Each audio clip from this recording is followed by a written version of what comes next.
माझी गुप्त प्रेमकथा. किशोर वयात माझे आयुष्य सामान्य होते, पण त्याला भेटल्यानंतर ते पूर्णपणे बदलले आहे. त्याने मला प्रेम आणि आकर्षण यातील फरक शिकवला आहे. मी 12वीत असताना त्याला भेटले. जेव्हा मी त्याला पहिल्यांदा पाहिले होते तेव्हा मी आईसोबत शाळेतून येत होते. तो हॉट होता, यात काही शंका नाही. मी आजवर पाहिलेला सर्वात हॉट माणूस म्हणेन त्याला. जेव्हा मी त्याला पाहिले तेव्हा मला धक्का बसला. तो गरम होता म्हणून नाही, तर तो भारतीय नव्हता म्हणून. तो परदेशी होता. तो उंच होता, फिकट पांढरी त्वचा होती, इतर परदेशी लोकांपेक्षा खूपच फिकट होता. केस तपकिरी आणि एक परिपूर्ण शरीर. त्याने मला पाहावे अशी माझी इच्छा नव्हती, कारण मी माझ्या शाळेच्या गणवेशात आणि 2 बाजूंच्या वेण्या असलेल्या पांढऱ्या सूटमध्ये खूप मूर्ख दिसत होते. दुर्दैवाने त्याने मला पाहिले. आमचे डोळे भेटले. त्याचे डोळे हिरवे होते आणि मला त्यांच्यात आणखी काही पाहिजे होते. तो त्याच्या कुटुंबासोबत होता. त्याची गाडी माझ्या घरासमोर उभी होती. मी घरात शिरल्यावर आईला विचारले की हे काय आहे, काय करतायत ते परदेशी इथं काय करत आहेत आई? तिने मला सांगितले की आपल्या शेजाऱ्यांनी त्यांचे घर त्यांना विकले आहे आणि ते तिथेच राहतील. याचा अर्थ असा की मिस्टर हॉट हा आमचा नवीन शेजारी आहे आणि तो आणि त्याचे कुटुंब आमच्या घराच्या शेजारी राहणार आहे. मी स्वतःला म्हणालो.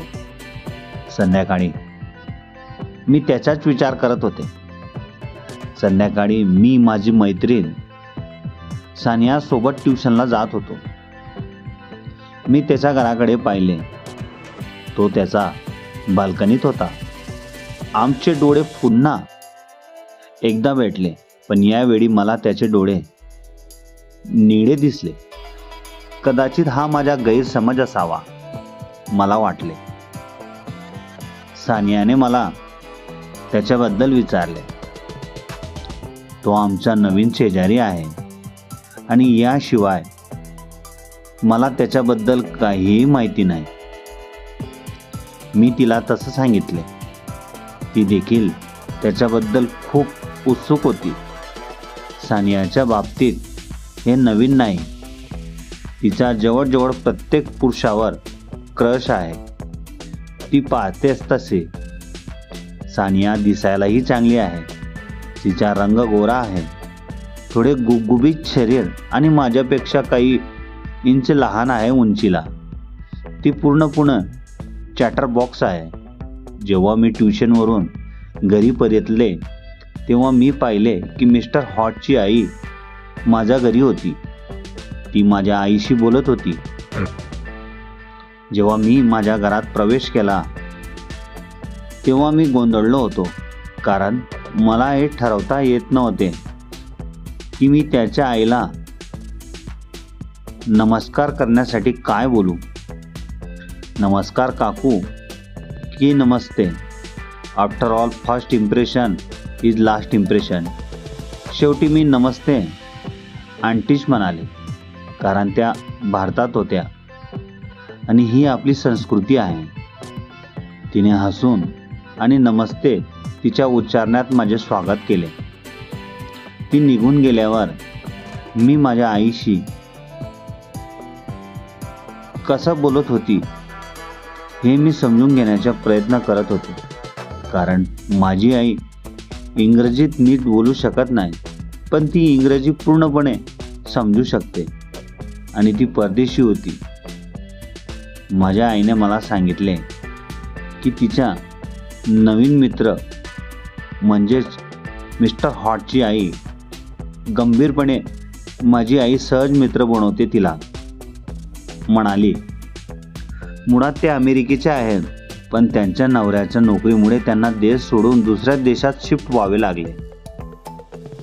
त्यांनाही अनेक माहिती आहेत भाषा, अगदी हिंदी ही. दुसऱ्या दिवशी रविवार होता. म्हणून मी माझ्या कामात होते आणि केसांच्या गुंफलेल्या व टी शर्टमध्ये सर्व एका आंबाड्यात बांधलेले होते. माझ्या आईने मला फोन केला आणि काही घरगुती मिठाई घेऊन शेजाऱ्यांकडे जाण्यास सांगितले, कारण तिच्या नवीन मित्राने तिला सांगितले की तिला भारतीय मिठाई खूप आवडते.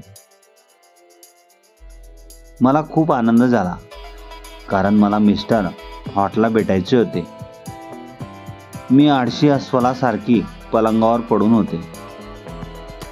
मी अंथरुणावरून उठले आणि मग मी माझे कपडे बदलले. काय घालायचे हे ठरवायलाच मला अर्धा तास लागला. शेवटी मी पांढरा शॉर्ट्स असलेला निळा शर्ट घातला. मी माझ्या गोंधळलेल्या केसांना कंघी केली आणि डोळ्यात काजळ घातली आणि शेवटी गुलाबी आणि चमकदार ओठांसाठी लिप ग्लोस लावला. त्याचे ओठ माझ्यापेक्षा अधिकच गुलाबी आहेत. मी त्याला भेटायला तयार होते.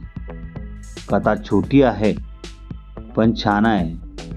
तुम्हाला पुढील भाग नक्की आवडेल आणि कथा आवडल्यास चॅनलला लाईक शेअर नक्की करा मित्रांनो.